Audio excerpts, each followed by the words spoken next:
Any last words?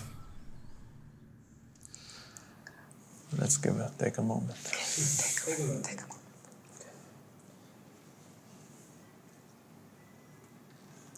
Yeah, I got last words. Here we go. My life was pretty bad before I met Tantra. And I really didn't think there is much hope. Honestly, I thought life is going to be pretty bad and pretty mostly suffering and mostly meaningless stuff and mostly loneliness. Before I came to Tantra, my life was wonderful.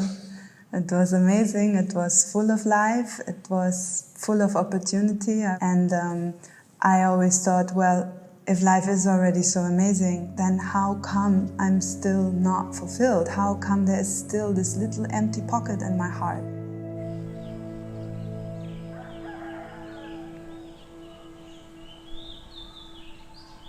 I'm Uriel and I am Blandine Wegener, and we are the co-creators of Mahasiddha Yoga School in Chiang Mai, Thailand. Mahasiddha Yoga is a yoga, tantra and meditation school centered in Chiang Mai. People come in order to do some yoga, but then the better question is maybe, why do they stay? And they do stay because they figure how deep the tantric and yogic practice can go, how deep you can go into the knowledge, how deep understandings you can have of yourself.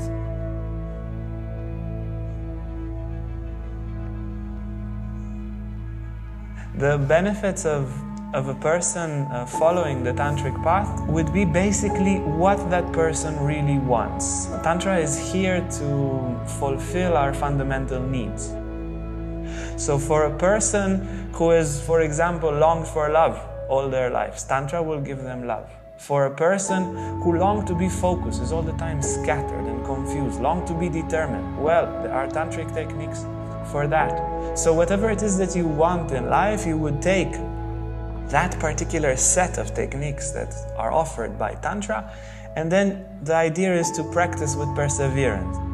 Week by week, month by month, you can attain each one of the things I mentioned before.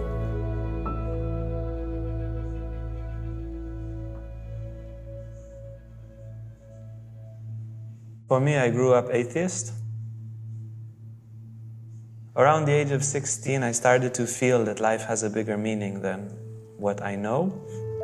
And that search for meaning became very, very intense. And it led me to a lot of psychology, philosophy and science, poetry, and eventually to Eastern philosophy and to spirituality.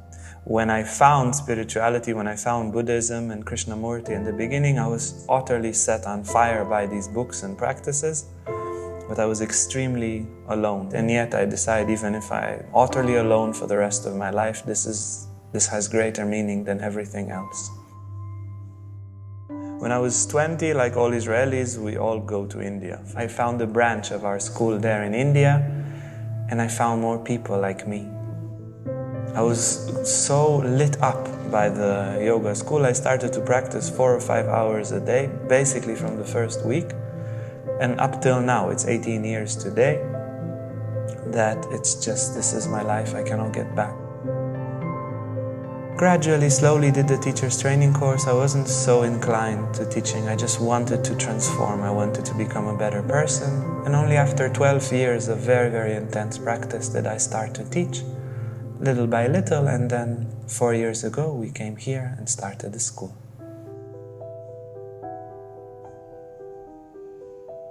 Tantra is known to be a system of principles rather than rules. You live your life by principle, not by some doctrine that somebody is putting upon you.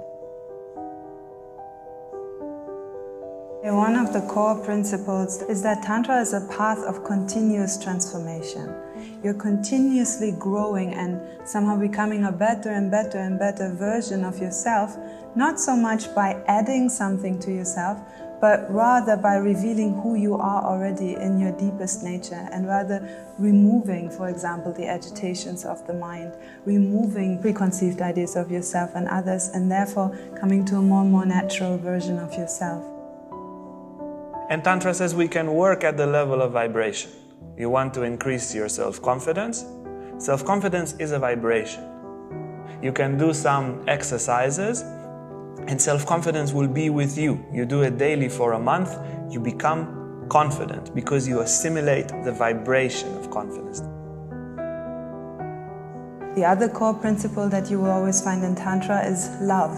Tantra is all about living unity in diversity, which is based on a deep connection, a deep love between all things. If you look at the tantric scriptures, maybe 5% of the texts involve with sexuality. Reducing Tantra to sexuality is like reducing Judaism into eating kosher. It's a part of Tantra, it's an important part. And because Tantra is integrated in the world, yes, there are some tantric currents that involve in sacred sexuality. And it's amazing, it's wonderful, yet it's only a part of Tantra.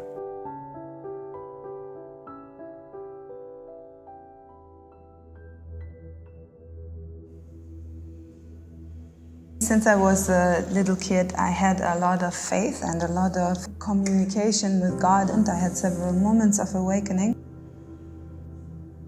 It would be very easy for me to have jobs and to do creative things, and I would be always on a very good level within society, and it would just never be fulfilling.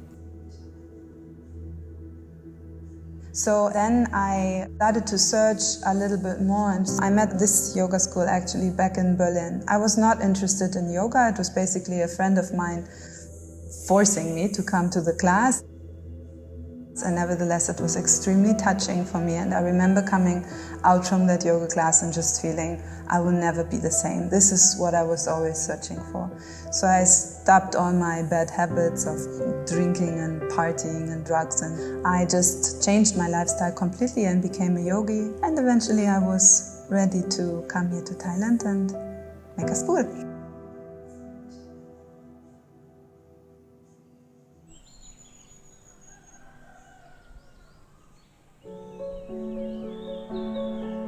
Before I came to Tantra, my life was wonderful, and I always thought, well, if life is already so amazing, then how come I'm still not fulfilled?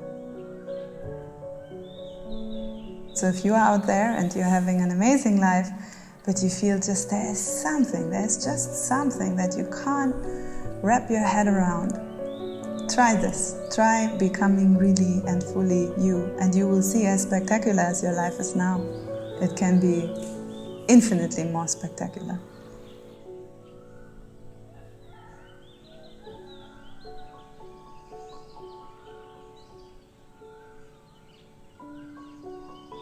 My life was pretty bad before I met Tantra. And I really didn't think there is much hope.